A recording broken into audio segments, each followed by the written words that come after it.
Hello, how's it going? My name is Azren, the language nerd. I am the owner of the Calgary Language Nerds, and welcome to this course on how to learn another language. I'm very excited to be putting this course together and releasing this course today. I have been working on it for a long time. I've put in something to the effect of 500 hours, probably more than that actually, into making this course here. And so you can imagine how excited I am today to finally put something out that is available to the public and not just me behind the scenes working on the course. And so this course here is something a little bit unique. I don't know if it's been done before. The goal of this course is to provide language learners with a roadmap they can follow to go learn another language.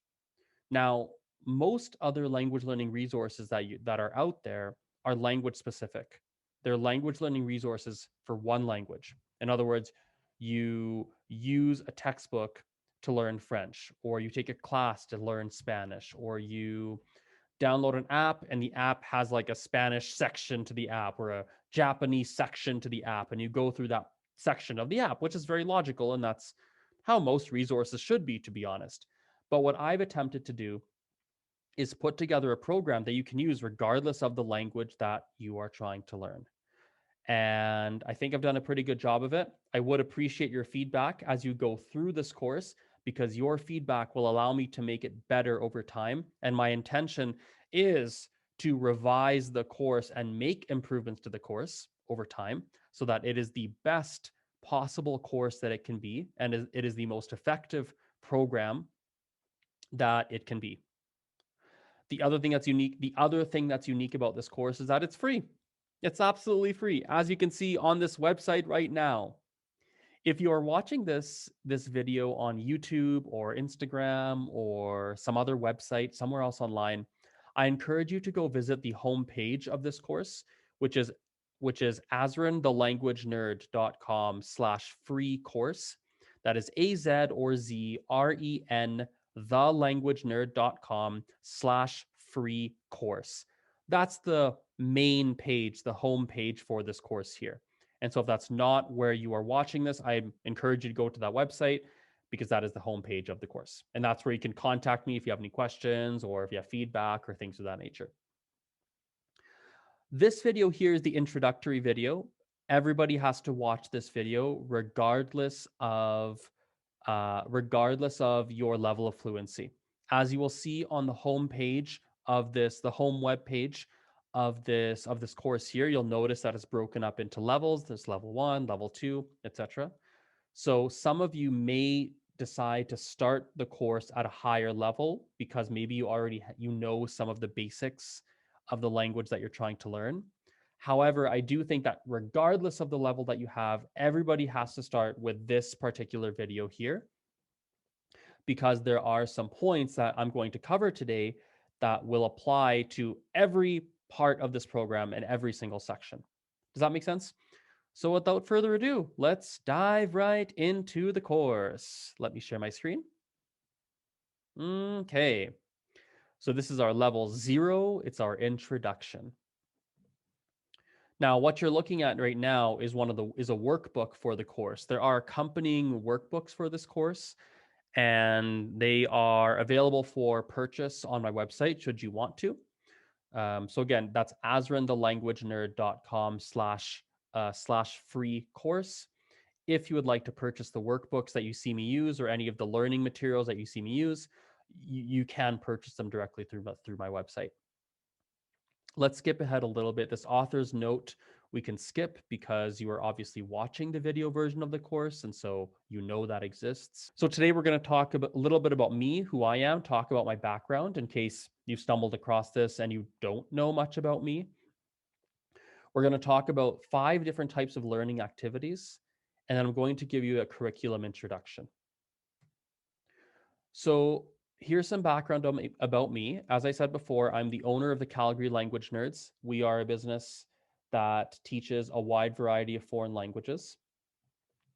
We work with kids and adults, teenagers, beginner students, intermediate level students, advanced students.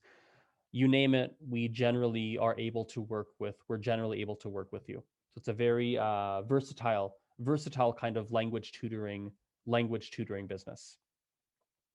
Personally, I have a double major in French and Spanish. I graduated in 2014. I have been interested in language learning for a long time. It's been something like 13 years at this point. So when I was 15 years old, I went to France on a 3-month exchange trip. And after that trip, that's when I really started to realize, okay, I think I like learning languages. I think it's something I enjoy. So as of today, I speak English, French, and Spanish at basically an interchangeable level of fluency.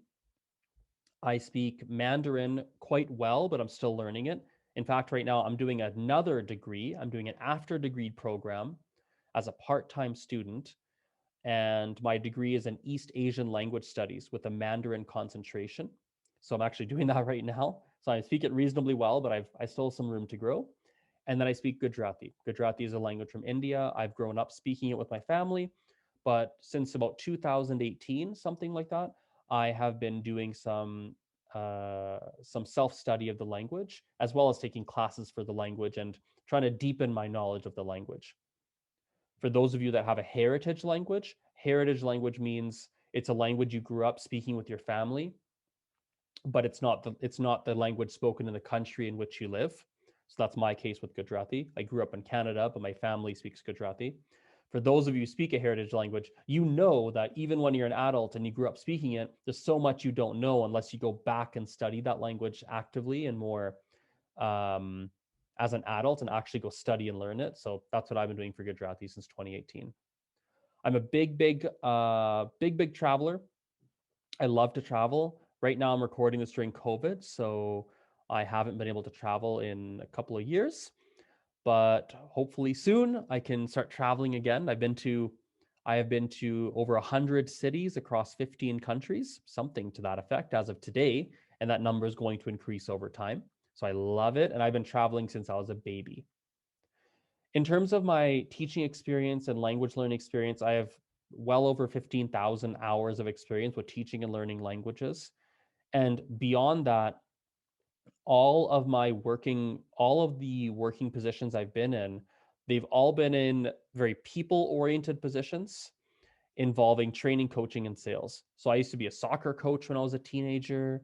I worked at a window cleaning franchise where the biggest part of my role was coaching, training, sales, funnily enough, also if you're good at sales, it actually transfers quite well to teaching and actually it can transfer quite well, I find. So not only do I have lots of experience with language learning and teaching languages, even prior to me even working in this field, a lot of the skills that I had to use on a day-to-day basis at work apply and directly transfer over to my current line of work. So if you'd like to read more about me, you can read my full story at azrenthelanguagenerd.com, as you can see up here and on the yellow sticky note. So that's my background. Let's jump into the 5 types of learning activities. So as you follow this program, there's 5 different types of activities you will actually do in order to achieve your desired level of fluency. And these transcend level, meaning regardless of if you're super fluent or like kind of intermediate or beginner, like regardless of where you are, these are 5 different types of activities that you're going to be doing.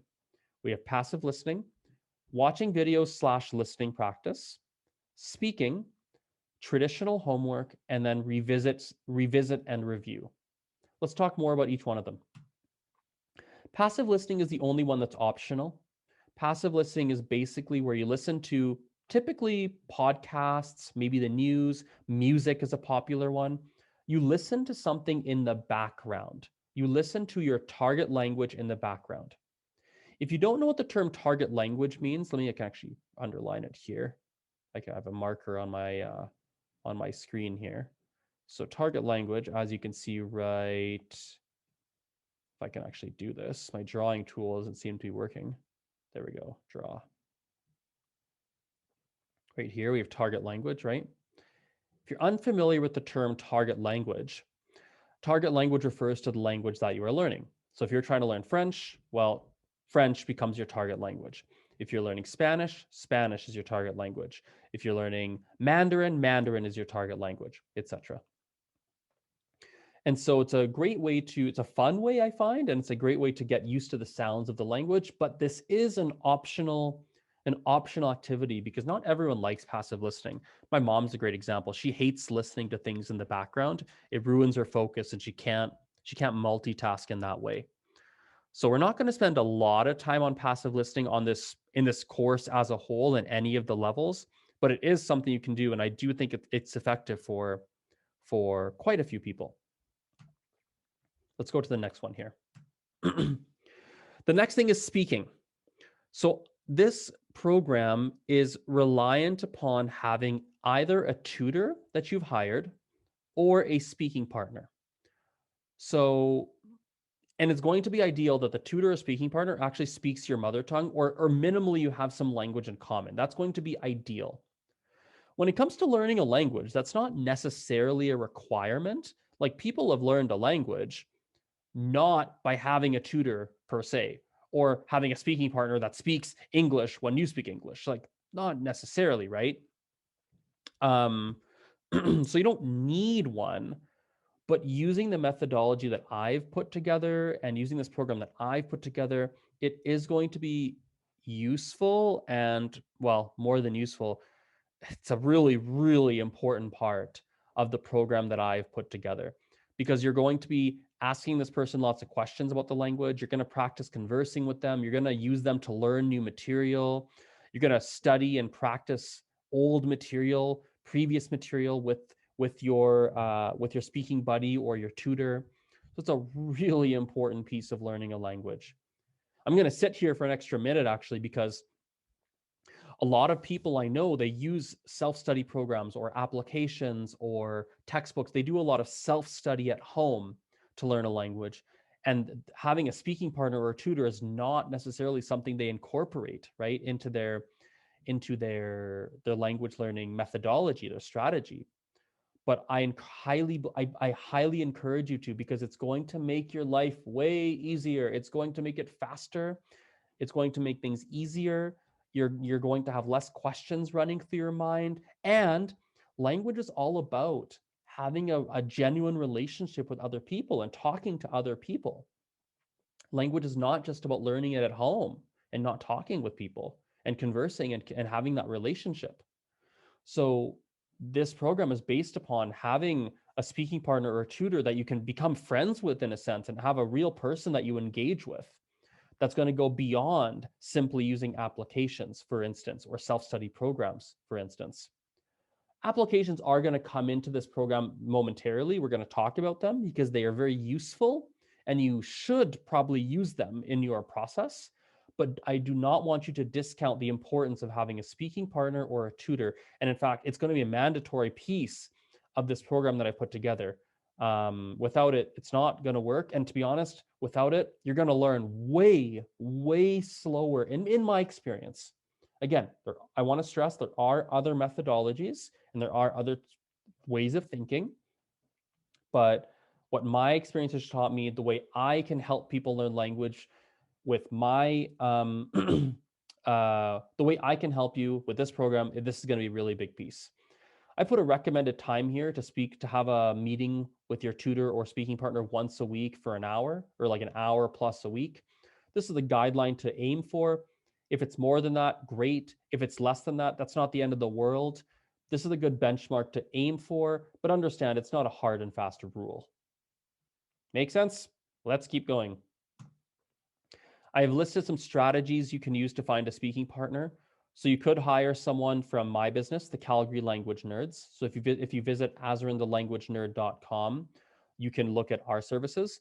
We don't have classes for every language, unfortunately, and sometimes we don't take on new students because we're full or we have too many students already. So that may not be ideal for you, depending on the circumstances. The biggest pro for using my services is that we really know what we're doing. We really know.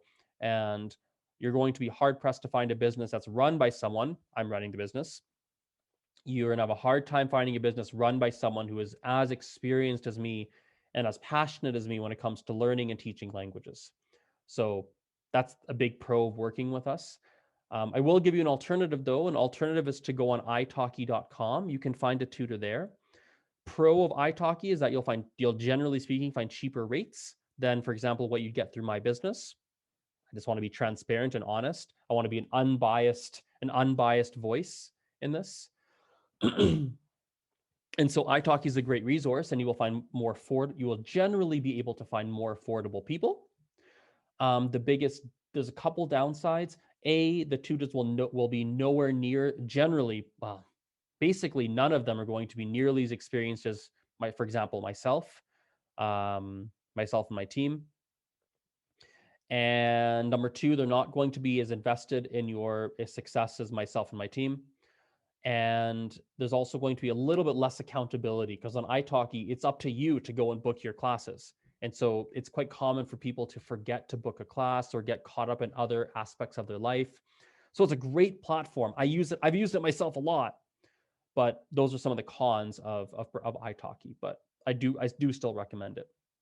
You may download an app called HelloTalk. It's a language exchange application where you indicate the language that you're trying to learn, for example, French or Spanish or Mandarin, whatever it is. You indicate the language that you're trying to learn. And what the application is going to do is it's going to connect you with native speakers of that language, right? That you can then speak with and practice with and text with and send voice messages to and call and chat with.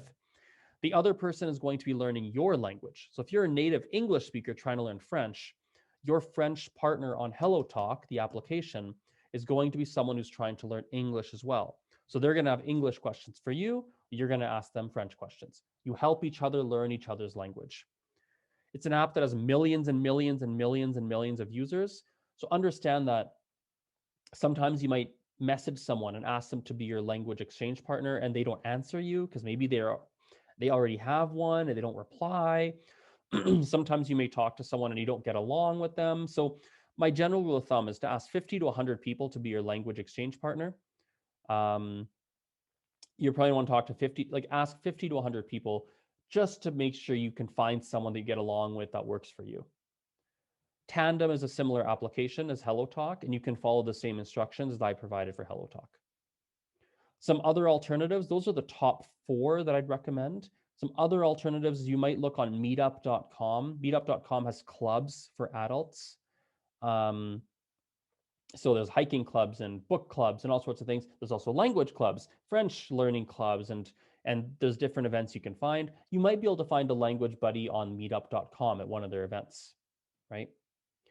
I've listed some other alternatives here as well.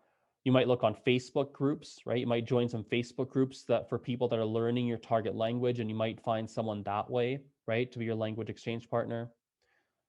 There's lots of options. You might Google it. You might look on Eventbrite. I've listed out a whole bunch of options. You can read these, pause the video if you want and read these. Really, if you're stuck, I mean, I've really laid this out for you nice and clearly. You should have no issue. You should be able to find a language exchange partner for the most part, unless it's a language that really is endangered and doesn't have that many speakers or something, then maybe you won't. But generally, you should be able to find someone. Just message me at Polyglot Azren if you're really having a hard time and you've tried every strategy.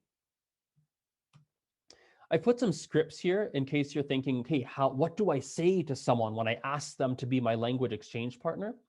Feel free to pause the video, read the script. If you're texting someone or messaging them on Facebook or something to ask them, this is what you might say. If you're posting to a Facebook group, this is what you might say. So feel free to pause to read it if you're interested. Okay, the second type of learning activity is, third type actually, is watching videos / listening practice. Listening practice is really important. And so one really great way to do that is to watch videos on YouTube or Netflix. For beginners, I'm a big fan of watching how-to videos because they're quite physical, and you can watch what they're doing and understand a lot of what they're doing from the context of the video. But doesn't have to be a how-to video. A recommended time is about an hour a week. As you go through the program, this course I put together, there's going to be lots of listening assignments that you're provided, that you're given. So you're going to see lots of these. Now, the important thing as you're watching, because a lot of people watch the videos and they're like, okay, I don't understand what they're saying. This is confusing, or I don't know what to do with this. I feel like it's not helpful. Like, what do I do? Well, Here's what I want you to do while you watch. I want you to, every time you watch something, I want you to write down 10 to 20 timestamps for words or phrases that A, you understood. This is only for low level beginners. Okay. Only low level beginners, not intermediates or things like that. B, things you think you understand, but you're not sure if you did. Okay. C, things you didn't understand, but you want to learn. Often this is something that you heard multiple times. You heard the person say something over and over, but you don't know what it means and you're really curious. And D, this is for intermediate and advanced students. You're going to listen for things that you didn't understand and were important parts to the plot or story of the video. Often people that are intermediate, when they're watching something on Netflix in Spanish, for example, they pause at every line and they try to look up every word in every line that they don't understand. That's what they do. They try and do that. The problem is that's not fun and it's not effective. You're going to hate doing it. I've rarely seen someone do that and for it work for them. So my general rule of thumb is ignore the little lines where you didn't really understand that weren't important. How do you know if it's important? Well, you know if it's important because maybe the music was really dramatic. You're like, oh, that was important. Or maybe you realize you don't understand what's happening in the show anymore after 12 minutes. You're like, wait a second, I don't really understand what's happening. That's an indication for you to rewind and like maybe watch line by line and make sure you're really getting it with the subtitles. So this is something that I recommend for the intermediate advanced students. So don't pause at every line and every subtitle line and try to understand. That's not the way to watch movies and shows and such. You're then, once you have your 10 to 20 timestamps, you're going to book a time with your speaking partner or book a time with your speaking partner or tutor, or use a dictionary/translator to figure out the parts of the show or video that you didn't understand. Here's a sample of what your timestamps might look like. So I pretended I was watching Les Aventures de Tintin, which is a French show. Movie? Wait, is it a show or is it a movie? I can't remember. It's not important. On the left-hand column, we have our timestamps. In the middle column, we have the word or phrase plus the translation if I know it, right? For the beginners, you're going to write down the things you definitely understood, right? For the beginners. So you might write something like here, oh, I heard him say, je m'appelle Bob. And the translation is, my name is Bob. Yes, good. You might write that and like give yourself a high five that you understood something. Right? Maybe you heard some stuff like, I think I heard pourquoi at the 33-second mark. I think I heard that word. I think it means why, but I'll ask my tutor to confirm, right? And then you're going to talk to your tutor or your language exchange partner, right? And this is an example of what you might use. You'll notice on the right-hand side, I put memory hooks, right? Memory hooks are just like things that help you remember words and phrases. Could be a picture, could be memories or feelings or physical motions, sounds, taste, smells. It's a lot of things it could be, but I do find it helps to have a memory hook for different words and not to only rely on translations. Don't just remember, oh, book equals livre in French. That's not, it's fine, you can, but memory hooks will often help it sink in a little bit deeper. I provided in this work, it should, for people that actually purchase any of the workbooks, I provided some blank worksheets. So here's a blank one here you can use. If you're not going to purchase a workbook, that's totally fine. You can make something like this pretty easily in Word or something like that. Okay, now we have traditional homework. This is what a lot of people do by default when they try to learn a language. Okay, so here I've put an hour a week of traditional homework. So this is where you might use some applications, right? Or you might use a textbook, or you might take a group class, or use flashcards, or do reading practice or writing practice, review your notes, use a textbook, use a self-study program, quizzes, grammar videos, exercises, right? These kinds of methods can expedite the process of learning a language. Absolutely. I'm a big fan of these, right? And you might even use, for example, especially if you're really a beginner, you might start off by using a lot of apps, right? To learn, for example, I have a level 1 curriculum, right? But you might use an app or something to go learn that level 1, and then you start my curriculum at level 2, possibly, right? Maybe you choose to do it that way. That's totally cool, right? It's totally fine. You can do that. And I highly encourage you to use apps and such. I just believe that apps are just one part of the equation. I think a lot of people just stake their lives on some of the traditional types of Well, actually, a lot of people rely too much on just one type of learning style, just traditional homework. Or maybe it's just watching TV and trying to figure it out, figure the language out. Well, no, I think you got to do a little bit of everything here. And that's a gives you a nice, well-rounded approach to learning the language. Okay. The last thing we have here is a revisit and review. This is something you do every 8 to 12 weeks. You can see it down here. Every 8 to 12 weeks, you're going to do this. This is where you review all your notes. You have to write notes, by the way. Some language learners don't write notes. I want you to write notes. Take some notes in a notebook, on your phone. I don't care where you do it. Have some notes. And this is where you revisit and review all your notes. Quiz yourself on your notes or have someone quiz you, right? Like they might ask you, hey, what does this word mean? Oh, tell me about this thing that you learned. Quiz yourself, review it, right? Skip the things you know really well. If you like know it cold, you don't need to review it. Just kind of skip it over, right? You're going to revisit one or two concepts you skipped because maybe you're following this curriculum and you encountered, in fact, you're going to see it a little bit later on. You might encounter something in this course, right, in the program, and and you skipped it because it was really hard. You're like, whoa, that's a really challenging concept. I'm going to come back to that. So this is the time to come back to it. You're going to reread your notes, right? You'll try and use your memory hooks when you're quizzing yourself. Memory hooks, as a reminder, we're over here, right? These are little tricks you use on the right-hand column, little tricks you use to help you remember how to say things in the target language, the language you're trying to learn. So you're going to do a big revisit and review. So I'd set an alarm on your phone or something. So every 8 to 12 weeks, 2 to 3 months, it's important to do a review. It'll really help you. It'll help you a lot. You'll find when you do your review that you've forgotten a lot of things. That's totally cool, but it's totally fine. There's no problem with that. But the revisit and review step is going to help things stay fresh in your mind. Okay, so we're at the curriculum introduction. I suppose I'm actually going to wrap this video up here. I thought we can get the whole thing done in one go, but I think we've covered enough information. There's enough information there in one video. Like that was a good amount of information we covered off. So in the next video, it's going to be introduction part 2, the course introduction part 2. We're going to go through the curriculum introduction. There's about 11 pages of very important things you have to be aware of as you're going through this program. So we're going to go through that together. So let me stop my screen share. Well, thanks for watching this initial intro video. I hope you enjoyed it. I'm excited. Finally, we can get this course started and launch it and have people use it. And they're going to find it so useful as they're learning the different languages. It's going to take away so many question marks out of your mind. You're just going to know what steps to take when you're learning a language. It's going to make things way easier for people. That's my goal anyway. Okay. Thank you again. I appreciate your attention. We'll talk soon. See you in the next video. Bye-bye.